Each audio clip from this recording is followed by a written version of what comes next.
Hello दोस्तों, कैसे हैं आप सब। उम्मीद है आप सब अच्छे होंगे और अपनी तैयारी भी बहुत अच्छे से कर रहे होंगे। हम लोग यहाँ पर फील्ड वर्कर जो एग्ज़ाम 5 जुलाई से होने वाला है उसकी तैयारी कर रहे हैं। इसमें 5 वीडियो में पूरा जो है वो कोठा का सिलेबस वो कंप्लीट करने का सोचे हैं और ये हमारा तीसरा वीडियो है। इसमें हम लोग डू डाइट जिरहुल फूल जो है उसमें जितने भी निबंध पढ़ने हैं और जो पत्र पढ़ना है ये सभी हम लोग इसमें कंप्लीट करेंगे। तो चलिए वीडियो को बिना बकवास किए शुरू करते हैं। डू डाइट जिरहुल फूल जो है उसमें सबसे पहला जो हम लोगों को पढ़ना है वो हम लोगों को पढ़ना है किसके बारे में, तो श्रीनिवास पानुरी का लिखा हुआ जो निबंध है जिसमें वो खोठा के बारे में बता रहे हैं। खोठा साहित्यिक धरती के बारे में वो बता रहे हैं कि खोठा साहित्य की धरती कैसे विकसित होती है, ये इन्होंने इसमें परिचय दिया है। तो चलिए आज का हम लोग शुरू करते हैं। तो सबसे पहले लेखक परिचय हम लोग देखते हैं श्रीनिवास पानुरी के बारे में। श्रीनिवास पानुरी जी जो थे उन्हें खोठा का भीष्म पितामह कहा जाता है और इनका जन्म 25 दिसंबर 1920 को हुआ था। कब हुआ था? 25 दिसंबर 1920 को। और इनकी मृत्यु जो है वो 7 अक्टूबर 1986 को हुआ है। अगर बात करें इनके जन्म स्थान की तो बरवड्डा जो एक जगह है धनबाद में, वहीं पर कल्याणपुर नामक एक जगह में इनका जन्म हुआ था। तो धनबाद के रहने वाले थे, बरवड्डा कल्याणपुर के। इनकी माता का नाम दुखनी देवी था। ऐसे याद रखिए कि श्रीनिवास पानुरी जी का जो बचपन है वो बहुत ही दुख से बीता है जीवन। पान गुमटी खोले और ये सब काम करके वो अपना जीवन चलाए हैं। तो इस तरह से ये दुखनी देवी इनकी माता का नाम। इनके पिताजी का नाम है शालिग्राम पानुरी। श्रीनिवास पानुरी जी के पिताजी का नाम क्या है? शालिग्राम पानुरी। और अगर हम बात करें इनकी विचारधारा, ये इनका विचारधारा कैसा था, तो ये मानवतावादी या जनवादी भी कहीं कहीं लिखा हो रहता है। तो जनवादी या मानवतावादी विचारधारा के व्यक्ति थे। अगर इनकी प्रकाशित रचनाओं की बात करें तो बहुत ही फेमस इनकी रचना है बाल किरण। बाल किरण जो है वह इनकी पहली रचना है जो कि 1954 में इन्होंने छपा था। और बाल किरण क्या है? एक प्रकार का कविता संग्रह है। और श्रीनिवास पानुरी का अगर पूछा जाएगा पहली रचना कौन सी थी तो वह बाल किरण था जो कविता संग्रह था, 1954 में प्रकाशित हुआ था। बात करें मेघदूत, तो मेघदूत एक अनुदित काव्य है। मेघदूत कालिदास का जो लिखा हुआ है उसी का खोठा में इन्होंने अनुवाद किया था और 1968 में ये किया है। पूछा ये भी जा सकता है कि ओरिजिनल जो मेघदूत कालिदास का है वो किस भाषा में है, तो उन्होंने संस्कृत भाषा में लिखा था। उसी का खोठा में अनुवाद किए हैं श्रीनिवास पानुरी जी और 1968 में इसका प्रकाशित हुआ है। इसके अलावा भी बहुत चीज़ हैं। तितकी एक तितकी पत्रिका का भी नाम है और दूसरा इन्होंने तितकी जो है वो कविता संग्रह भी लिखा है। तो तितकी कविता संग्रह जो है वह भी श्रीनिवास पानुरी का लिखा हुआ है। इसके अलावा अगर हम देखें तो चाबी काठी नाटक आप लोग पढ़े ही होंगे, वह 2006 में प्रकाशित हुआ था। कर्ण के जीवन पे भी इन्होंने एक लिखा था जिसका नाम है उद्वासल कर्ण, जो कि 2012 में। कई लोगों ने इन्हें अलग अलग तरह के नाम दिए हैं। जैसे इनको खोठा शिष्ट साहित्य का जनक कहा जाता है। शिष्ट साहित्य का मतलब होता है जिसका हम लोगों को लिखित जो लेखक है वो पता रहता है, तो उसे हम लोग शिष्ट साहित्य, ऐसे साहित्य जिनके लेखक के बारे में हम लोग को पता रहता है तो उन्हें शिष्ट साहित्य कहा जाता है। और इनके बारे में कहा गया है कि ये शिष्ट साहित्य के पानुरी जी जनक हैं। अगर बात करें तो इन्हें किस नाम से जाना जाता है, तो इन्हें कई लोगों ने अलग अलग उपनाम दिया है। जैसे खोठा भाषा साहित्य के अक्षय बोर इनको कहा है एके झा ने। अक्षय बोर किसने कहा है? तो एके झा ने इन्हें खोठा भाषा साहित्य का अक्षय बोर कहा है। अगर बात करें खोठा का भीष्म पितामह, तो भीष्म पितामह कहने वाले थे विश्वनाथ दसौंधी राज जो है वो इन्हें कहा है। और भी लोगों ने कहा है, इन्हें ध्रुव तारा भी कहा है। खोठा का ध्रुव तारा किसने कहा है? तो प्रदीप कुमार दीपक ने कहा है। दीपक देखिए रोशनी करता है और रात के समय ध्रुव तारा भी बहुत ज़्यादा चमकता है। तो आप देखिएगा इस प्रकार से कि ध्रुव तारा और दीपक यानी प्रदीप कुमार दीपक ने ध्रुव तारा इनको कहा है। वाल्मीकि इनको कहा गया है। खोठा का वाल्मीकि किसने कहा है? तो वाल्मीकि जी ने देखिए रामायण की रचना की थी। तो वहाँ से याद रखिएगा कि वाल्मीकि जो है रामदयाल पांडे ने कहा है। नागार्जुन भी कहा है। नागार्जुन किसने कहा है? विकल शास्त्री नाम के व्यक्ति ने इन्हें नागार्जुन कहा था। फिर चतुर्भुज साहू जिनका हम लोगों को पढ़ना भी है, तो चतुर्भुज साहू जो है उन्होंने इनको टैगोर कहा था। और अनंत पुरुष कहा था महेंद्र प्रसाद दांगी ने। महेंद्र प्रसाद दांगी ने इन्हें अनंत पुरुष कहा था। तो इस प्रकार अलग अलग व्यक्तियों ने कहा है। इनके बारे में कुछ और डिटेल हम लोग देखते हैं, जो कि है हमारा कि श्रीनिवास पांदुरी के जन्म बछर है कब है, तो 25 दिसंबर 1920 है। मुझे जहाँ से भी आप लोगों को जितना कंटेंट मिल रहा है वो सब ऐड कर दे रहे हैं इस पीडीएफ में, ताकि आपका एक भी प्रश्न ना छूटे। और अगर वीडियो पसंद आ रहा है दोस्तों तो लाइक ज़रूर करिएगा, इससे मोटिवेशन मिलता है बनाने वाले का, क्योंकि एक वीडियो बनाने में कई दिन लग जाते हैं। आप देखिए पिछला वीडियो जो हम बनाए थे वो कितने दिन पहले डाले थे, और आप आज लगभग 2 से 3 दिन हो गया। तो इतने दिन तक बैठे नहीं थे, इतने दिन तक कंटेंट अलग अलग जगह से ढूंढना पड़ता है, खुद लिखना पड़ता है। ठीक है, तो चलिए देखते हैं श्रीनिवास पांदुरी जी के जन्म बछर कब है। तो श्रीनिवास पांदुरी जी 25 दिसंबर 1920 के जन्म ले हल थी। श्रीनिवास पांदुरी जी के जन्म ठाव है बरवाडा धनबाद। पांदुरी जी के माय के नाम दुखनी देवी और बापे के नाम शालिग्राम पांदुरी। पांदुरी जी कते पढ़ल हला तो मैट्रिक तक पास थे। पांदुरी जी के बाप कौन काम कर रहा है तो खेती बाड़ी कर रहा थी। फिर पांदुरी जी के जनिक नाम है, पांदुरी जी के जनिक मतलब पत्नी का नाम मूर्ति देवी। पांदुरी जी आजा कौन ठाव से आइए बरवाडा धनबाद बसलथिन। कहाँ से आए थे तो नवादा के बेलदरी नामक जगह से आए थे। फिर है कौन बछर पांदुरी जी मैट्रिक पास कर ले हला तो 1939 में पास किए थे दोस्तों। कौन बछर ये लिखल शुरू कर ले हल थी तो 1946 में इन्होंने लिखना शुरू किया था। ठीक है, 46 में लिखना शुरू किया और 1954 में इनका पहला रचना छपा जो कि बाल किरण था। उसके बाद देखेंगे खोटा भाषा बढ़ावे खातिर पांदुरी जी काम कर ले हरत कै बछर, तो 40 साल तक इन्होंने काम किए थे खोटा के भाषा को बढ़ाने के लिए। अभी ये सब हम लोग देखें कि किसने क्या क्या कहा है। तो वही है कि खोटा वाल्मीकि कौन कहले हलथिन, तो वाल्मीकि मतलब रामायण यानी राम। तो राम दयाल पांडे जो थे वो वाल्मीकि कहे थे। फिर है श्रीनिवास पांदुरी जी अक्षय बोर। अक्षय बोर किसने कहा है तो शांति भारत यहाँ लिखा हुआ है, लेकिन अक्षय बोर जो है वो उन्होंने एके झा ने कहा है। ठीक है, अक्षय बोर किसने कहा है यहाँ पर गलत है दोस्तों, एके झा, आप इसे क्रॉस चेक भी कर सकते हैं। तो अक्षय बोर इन्हें एके झा ने कहा है। श्रीनिवास पांदुरी जी के पहल नाटक के नाम की हले उद्वासल कर्ण। इनका पहला नाटक था जो कर्ण के जीवनी पर था। उद्वासल मतलब नेग्लेक्टेड, जिसको समाज से नेग्लेक्ट कर दिया गया है, तो कर्ण वैसा ही था। श्रीनिवास पांदुरी जी खोटा विषय पितामह के कहला, तो विश्वनाथ दसौंधी राज जो है उन्होंने कहा था, क्या कहा था, खोटा के भीष्म पितामह है ये। उसके बाद देखेंगे हम लोग श्रीनिवास पांदुरी जी खोटा टैगोर के कहला, तो टैगोर इनको चतुर्भुज साहू कहे हैं। कौन कहा है, चतुर्भुज साहू ने कहा है। पांदुरी जी कखन से खोटा भाषा की रचना कर शुरू कर थी तो 1950, लिखेला शुरू किए 1946 से और रचना शुरू किए ये 1950 से।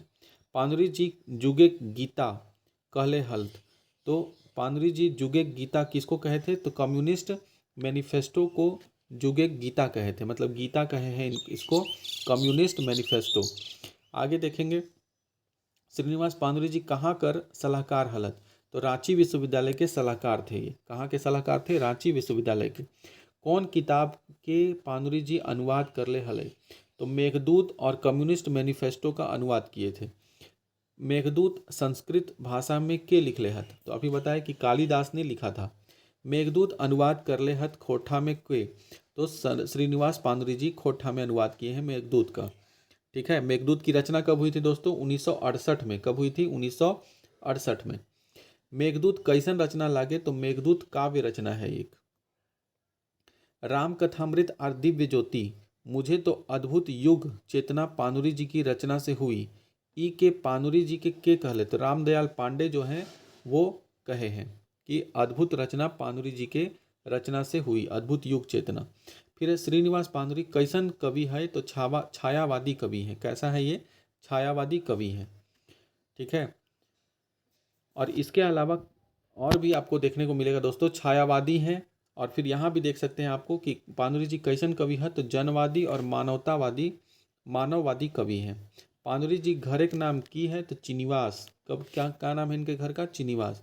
आर्थिक स्थिति कैसा था, तो खराब था। क्यों खराब था दोस्तों, बहुत गरीबी में रहे हैं। पांदुरी जी के काम कर ले हलत, तो ये पांदुरी जी पान गुमटी में पान बेचते थे। धनबाद के पुराना बाजार में इनका दुकान था। ठीक है, तो इस प्रकार से ये हम लोग देखें कितना साल तक काम पढ़े थे ये, तो मैट्रिक तक पढ़े थे। क्वेश्चन ये भी पूछा था कि मैट्रिक कब पास किए थे दोस्तों, तो 1939 में पास किए थे, याद रखना है। 3 साल आप याद रखिए, 1939 में मैट्रिक पास किए, 46 में इन्होंने लिखना शुरू किया और 54 में इनका पहला प्रकाशन बाल किरण कविता संग्रह प्रकाशित हुआ। अब इनकी रचना जो हम लोगों को पढ़ना है वो है दोस्तों खोटा साहित्यिक धरती। तो इसमें है, सबसे शुरुआत में ही आप देखिएगा कि नारता का वर्णन किया गया है। तो नारता मने की हुआ है, तो नारता का मतलब होता है छठी, जन्म संस्कार है ये, जो कि आप पढ़े ही होंगे अलग अलग संस्कार में, संस्कार गीत पढ़े होंगे, उसमें नारता का वर्णन सुने होंगे। तो छठी को नारता कहा जाता है। महाकवि कालिदास दुख सुख तुलना केकर संगे कर ले है, तो गाड़ी के चक्का सक, जिस तरह गाड़ी का चक्का गोल गोल घूमते रहता है, उसी प्रकार दुख कभी ऊपर कभी सुख ऊपर रहता है। तो इस प्रकार गाड़ी के चक्का से इनकी जो है वो तुलना की गई है। घंटा और थारी कब बजो है, तो बोल शुरू में ही देखिएगा, कोई कोई शिशु के जन्म के समय घंटा थारी बजो है, ऐसा वर्णन है किताब में। तो यह घंटा थारी कब बजता है, तो शिशु के जन्म ठीन बजो है।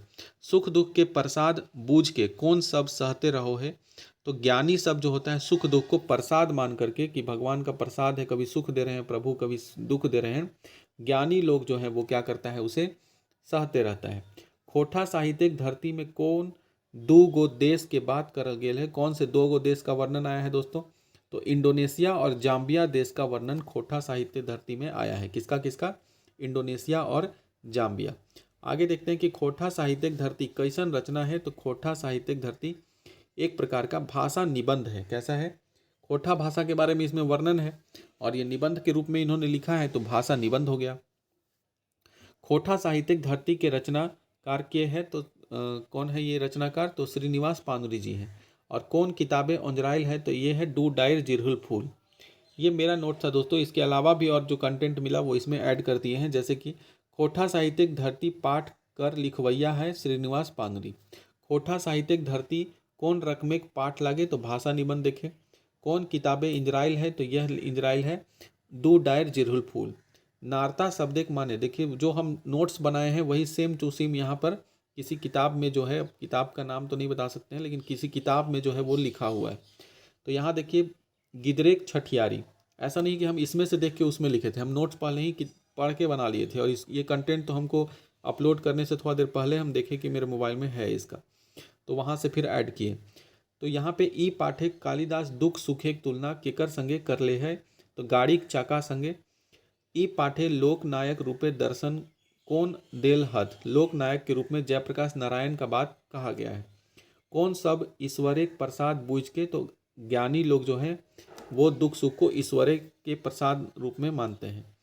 सांझे संगे बिहाने संगे सांझ, ई बाई कौन पाठे आयल है, तो खोटा साहित्यिक धरती पाठ में ये वाक्य आया है। सांझे संगे बिहान संगे सांझ, शाम होता है तो बिहान होता है, फिर सांझ होता है। जखन उपहासेक धरती अपन दुरादीन काट रहल है, ई बाई के खाली ठावे की हतै, तो यहाँ पे धरती खोटा अपन दुरादीन काट रहल है, मतलब यहाँ पे खोटा जो है शुरुआत में उतना विकसित नहीं हुआ था, वो उसका बहुत ही बुरा दिन था, यही इन्होंने कहा है कि खोटा अपना बुरा दिन काट रहा है। ठीक है, तो यह इन्होंने कहा है। श्रीनिवास पानुरी ने खोटा का विकास किस प्रकार हुआ वो बताया है, कि शुरुआत में किस प्रकार से खोटा का उपहास लोग उड़ाते थे उस धरती पर। के तेज रहत बादहू ऐसन अपमान के दवाए घोटाए जायले बिबस हवाहल तितकी। ई पाठे केकर आगू खोटा भाषाक अपरे ऊपरे जुलूम पाप अत्याचार शोषण दोहन उत्पीड़न भेल झूठ बतावल गेल है, तो ये नादिर शाह के ऊपर। ठीक है, डेनामाइट सबे अर्थ है। डेनामाइट का मतलब क्या होता है, वो जो बम उड़ाते हैं दोस्तों पहाड़ उहाड़ तोड़ने के लिए, वहाँ पे यहाँ पे डेनामाइट कहा गया है। ई पाठे गांधी जी के फेल होवे के बात कहल गेल है। गांधी जी का कौन सा सिद्धांत फेल हो गया है, तो सत्य और अहिंसा सिद्धांत जो है वो फेल हुआ है। ई पाठे कौन देश के नाम आयल है, तो इंडोनेशिया और जाम्बिया का नाम जो कि बताए थे। कौन झारखंडेक लोग के अतिथि के देवता बुझे भूल करवैया, रकम रानी भूखे प्यास टांगे सोंगे कहे लागल है, तो इंडोनेशिया और जाम्बिया में कहा गया है।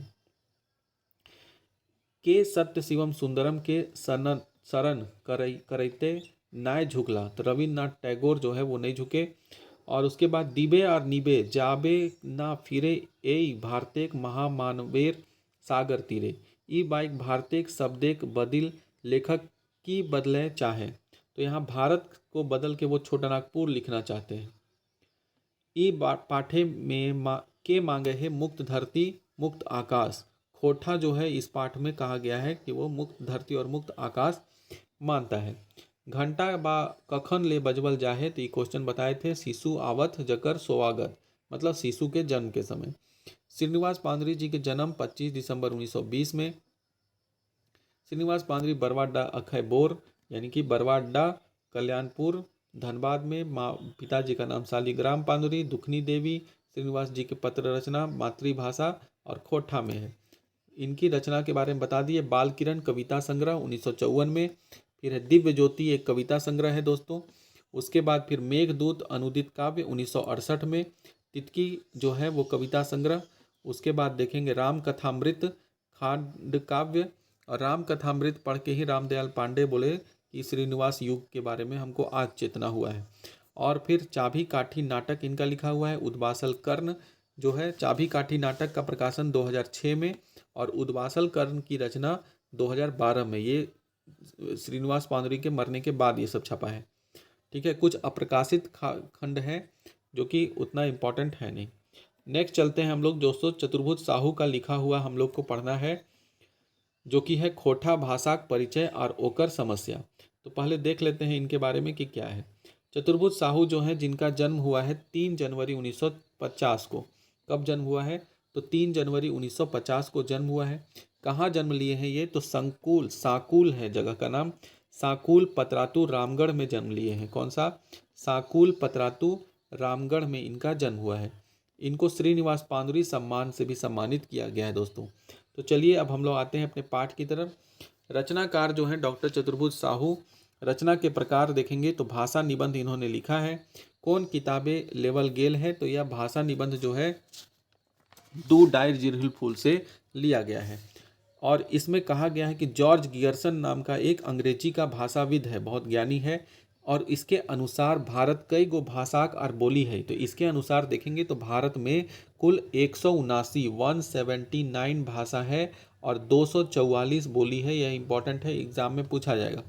गियर्सन के अनुसार कितनी भाषाओं जो है वो भारत में बोला जाती है? तो वो 179 भाषा और 244 बोली।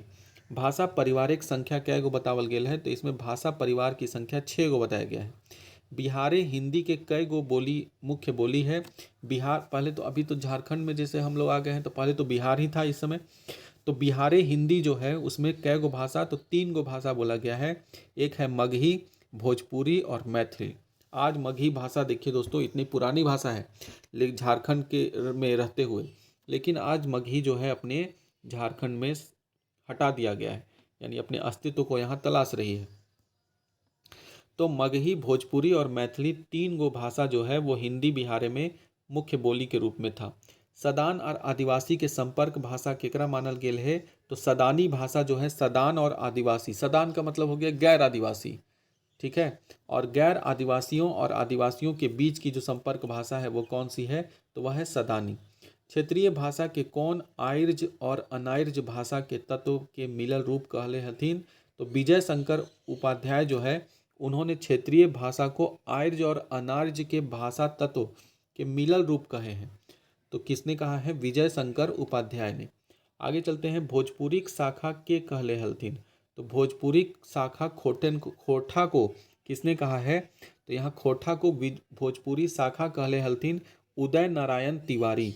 किसने कहा है? तो उदय नारायण तिवारी ने खोटा को भोजपुरी शाखा के रूप में कहा है। बिहार एक गर्मी के राजधानी की है। तो बिहार में जब गर्मी पड़ता था उस समय उसकी राजधानी रांची होती थी, याद रखना है। कितना प्रतिशत लोग खोटा बोलहत? तो उस समय के अनुसार जो यह क्षेत्र है झारखंड बिहार, उस समय जो है 85% लोग जो है वो खोटा बोलते थे, ठीक है। तो 85%। आज हम और आप भी कई ऐसे शब्द जो हैं वो, अगर आप खोटा भाषी क्षेत्र से नहीं हैं फिर भी आप खोटा भाषा में उन शब्दों का प्रयोग हिंदी के रूप में करते हैं। चलिए आगे चलते हैं। नेक्स्ट हमारा पढ़ना है एके झा। एके झा का लिखा हुआ हम लोगों को पढ़ना है, जो कि है एगो चिट्ठी, ठीक है। मतलब इन्होंने पत्र लिखा था पारितोष कुमार प्रजापति को, और इसी को हम लोग को पढ़ना है। तो सबसे पहले हम लोग आ जाते हैं अपने राइटर परिचय पे, लेखक परिचय हम लोग देखते हैं। तो पहला है हमारा अजीत कुमार झा, ए.के. झा का पूरा नाम है और इन्हें झारपात के नाम से जानते हैं। वैज्ञानिक आदमी थे दोस्तों ये। 20 जून 1939 को इनका जन्म होता है। कब होता है? 20 जून 1939। और 29 सितंबर 2013 को इनकी मृत्यु होती है। और जन्म स्थान कहाँ है? तो यह चांदीपुर कसमार बोकारो में इनका जन्म हुआ था। ए.के. झापड़ कसके मार, याद रखिएगा इस तरह से। तो ए.के. झा जो है वो उनका कसमार बोकारो में जन्म हुआ है। और अगर बात करें इनकी पत्नी की, तो भानुमति इनकी पत्नी है। इनकी माँ का नाम है कुसुमबाला, पिताजी का नाम है लक्ष्मी नारायण झा। अगर बात करें शिक्षा, तो यह बीए पास किए हैं दोस्तों और इन्हें डॉक्टरेट की उपाधि मिली है। ठीक है, तो डॉक्टरेट की उपाधि इन्हें प्राप्त हुई है। किस लिए मिला था? तो 1997 में इन्होंने एक सिद्धांत दिया था जिसका नाम था धरा गगन सिद्धांत। क्या नाम था? धरा गगन सिद्धांत, और जिसके लिए इन्हें डॉक्टरेट की उपाधि दी गई थी। अगर इनके सम्मान की बात करें तो बहुत सारा सम्मान मिला है, जिसमें एक है श्रीनिवास पानुरी सम्मान और सपूत सम्मान। ये 2 सम्मान इनको दिया गया है। खोटा का पहला व्याकरण जो हम लोग पढ़ते हैं दोस्तों, तो वो खोटा साहित्य सदानिक व्याकरण जो पढ़ते हैं वो ए.के. झा का ही लिखा हुआ है। खोटा सहित सदानिक व्याकरण, और यह खोटा का पहला व्याकरण भी है जो ए.के. झा के द्वारा लिखा गया है। तो यह है पहला व्याकरण के रचनाकार। ठीक है, इनको और भी कई जैसे कि श्रीनिवास पानुरी और सपूत सम्मान तो मिला ही है, इनको खोटा रत्न भी दिया गया है। उसके बाद खोटा अखरा रत्न भी मिला है। उसके बाद निरंजन महतो ने ए.के. झा के व्यक्तित्व पर पीएचडी किया है। और खोटा घारेक मुंधी खूंटा किसने कहा है? ये क्वेश्चन पूछा जाता है। तो खोटा घारेक मुंधी खूंटा इनको महेंद्र नाथ गोस्वामी ने कहा है। अगर बात करें 1975 से 2000 तक का काल जो है वो झा जी का काल वाला माना जाता है। कब से कब तक? 1975 से 2000 तक का समय जो है वो झा जी के काल के रूप में जाना जाता है, याद रखना है। चलते हैं अब इनके बारे में देख लेते हैं। तो इनका जन्म जो हुआ है कब? 20 जून 1939 को हुआ है।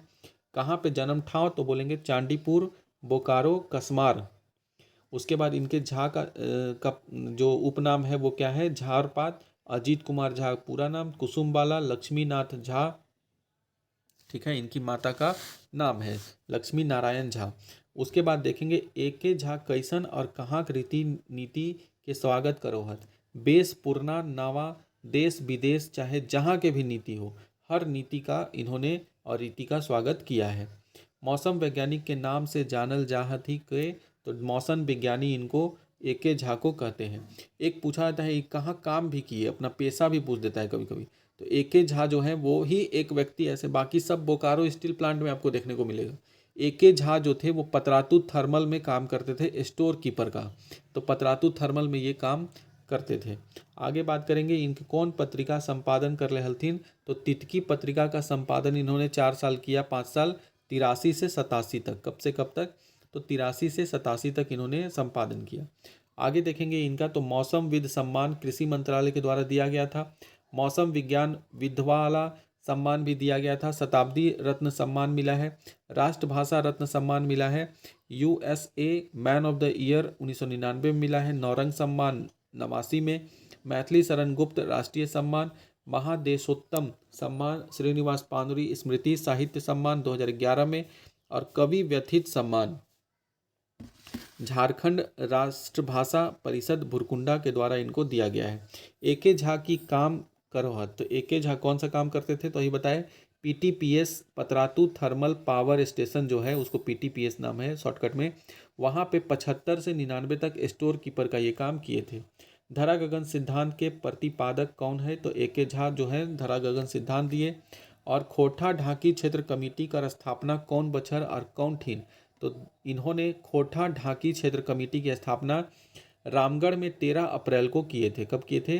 रामगढ़ में 13 अप्रैल को। 1975 से 2000 तक के केकर काल मानल गेल है। तो ए.के. झा जी के काल को 1975 से 2000 तक माना गया है। ए.के. झा कौन अंतर्राष्ट्रीय विज्ञान मंचे खोटा समेत झारखंडी भाषा संस्कृति विशेषता के परिच कर रहल। तो ये इंडियन साइंस कांग्रेस में करते थे। ए.के. झा कौन भाषाएं रचना करल हत? तो अंग्रेजी, हिंदी, उर्दू, बांग्ला, संस्कृत। खोटा सभी भाषाओं में इन्होंने किया है दोस्तों। एके झा कौन बछर मैट्रिक पास कर ले हलथिन? 1959 में इन्होंने मैट्रिक पास किया। कब किया? 1959 में। और संत कोलंबस हजारीबाग से बीएससी कब किए थे? 1963 में। और इंटर विज्ञान विषय से कर लथिन संत कोलंबस महाविद्यालय हजारीबाग से ही। और उसके बाद फिर देखेंगे दोस्तों, एके झा पीटीपीएस सेवानिवृत्त कब भी हुए? तो वहाँ पे पतरातू थर्मल वहाँ से रिटायर हुए थे 30 जून 1999 को। इन्होंने एगो चिट्ठी जो लिखा है वो हम लोगों को पढ़ना है। इसके लेखक कौन है? तो डॉक्टर एके झा है। रचना कैसा प्रकार है? तो पत्र साहित्य है। ये कैसा प्रकार है? तो ये पूछा जा सकता है कि एगो चिट्ठी कैसन रचना लागे? तो बोलेंगे हम लोग पत्र साहित्य। एगो चिट्ठी के डॉक्टर एके झा केकरा चिट्ठी लिखले हत? एगो चिट्ठी में डॉक्टर जो लिखे हैं वो एके झा वो पारितोष जी के रचना लिखे हैं। किसको लिखे हैं? पारितोष जी। तो आखिर पारितोष जी की रचना क्यों लिखे हैं? क्या है पारितोष जी? तो पारितोष जी उस समय खोटा साहित्य संस्कृति परिषद के सचिव थे। कौन थे? खोटा साहित्य संस्कृति परिषद के सचिव थे पारितोष जी। पारितोष का पूरा नाम है दोस्तों पारितोष कुमार प्रजापति। ठीक है, तो वही जो है इनके ऊपर वो इनको लिखते हैं चिट्ठी। तो चलिए अब आगे चलते हैं हम लोग। नेक्स्ट है हमारा दोस्तों कि खोटा मानुषे कर्तव्य केकरा कहल गेल है? तो मानुष्य का कर्तव्य इसमें क्या बताया गया है? मनुष्य रूपे पूरे दुनिया पहचान बनवेले। अगर आप मनुष्य में जन्म लिए हैं तो अपनी पहचान पूरी दुनिया में आपको बनाना है। ठीक है, तो यह कहे हैं किसने? तो इन्होंने चिट्ठी में लिखा है। मनुष्य अपन सहज स्वभावे कैसन हुआ है? तो मनुष्य अपने सहज स्वभाव से समतावादी होता है। कैसा होता है मनुष्य? तो समतावादी होता है। वीडियो थोड़ा लंबा जा सकता है दोस्तों क्योंकि कई इसमें कंटेंट हम एक साथ कंप्लीट करवा दिए हैं। नेक्स्ट हम लोग को भोगनाथ ओहदार यानी बीएन ओहदार के बारे में पढ़ना है। और बीएन ओहदार का हम लोग को हमें खड़ा हो यह जो है वो पढ़ना है। तो हम लोग देखते हैं आगे। भोगनाथ ओहदार जो है 2 सितंबर 1952 को इनका जन्म हुआ है।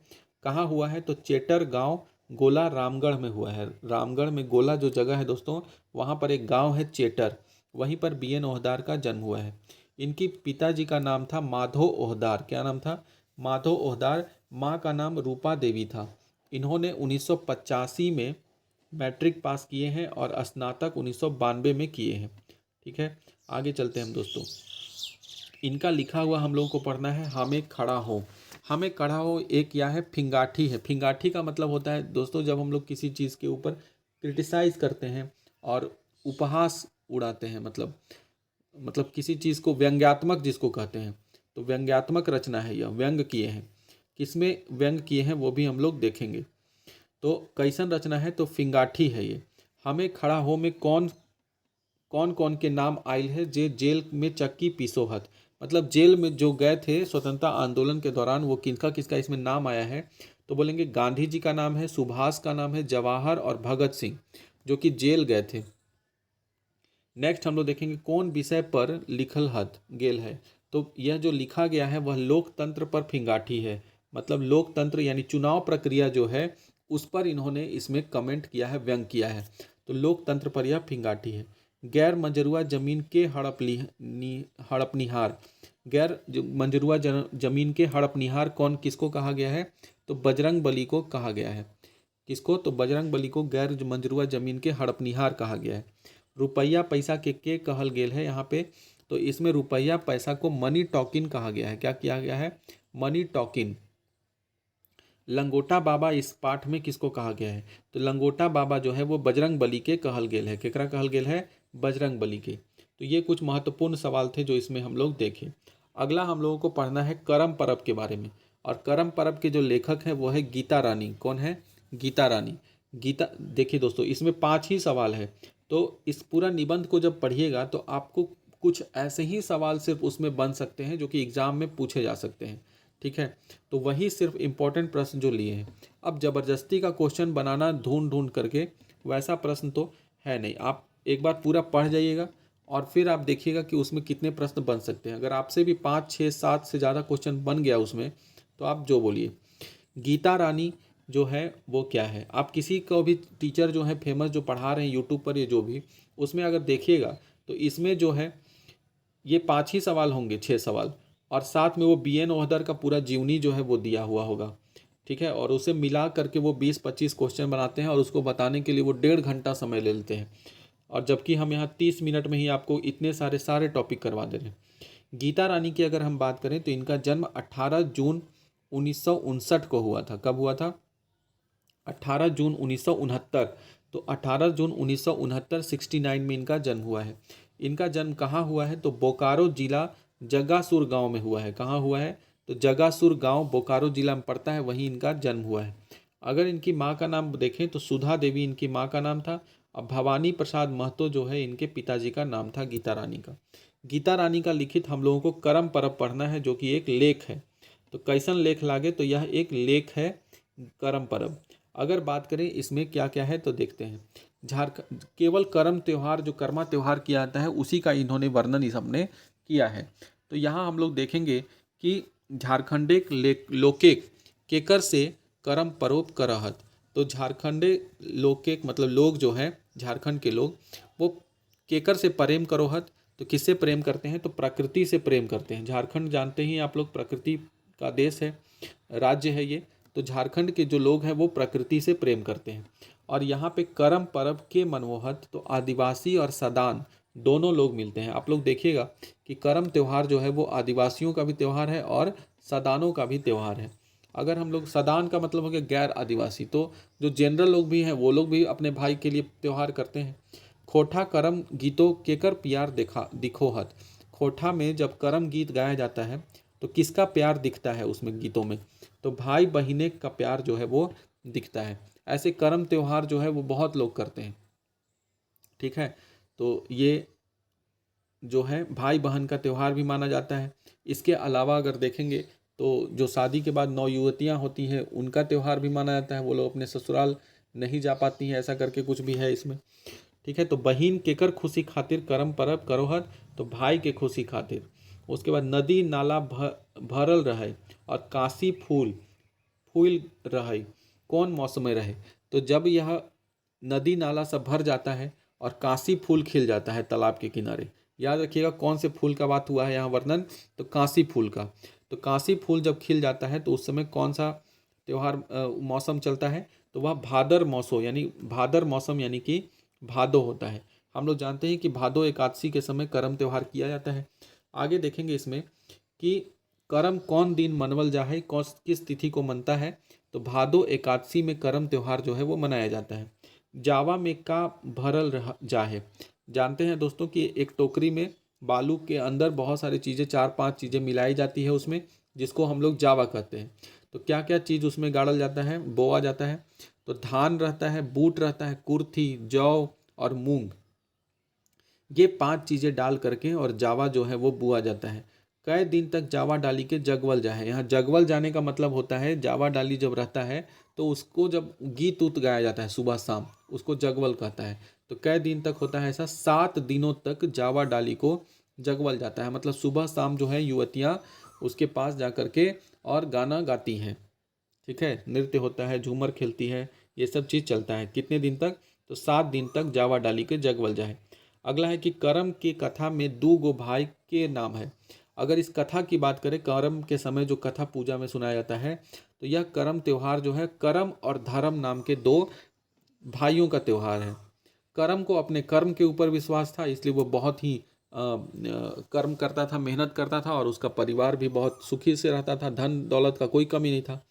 और धर्म को केवल धर्म यानी पूजा पाठ में था, काम करता ही नहीं था भगवान से, बस पूजा पाठ करते रहता था, ये मिल जाए वो मिल जाए। तो इस तरह से वो क्या था कि बहुत ही दुखी में जीवन बीता था। कर्म पर विश्वास कौन भाई के हलय। तो कर्म पर जो है, मतलब अपने कर्म कहने का मतलब है यहाँ कर्म, कर्म के ऊपर, काम के ऊपर, मेहनत के ऊपर। तो यह कर्म जो था उसको विश्वास था, और धर्म के भी ऊपर विश्वास था, धर्म को।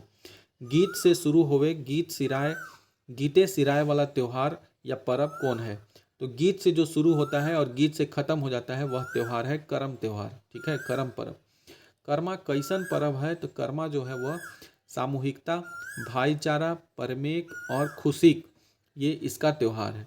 तो कर्मा जो है वो कैसन पर्व है?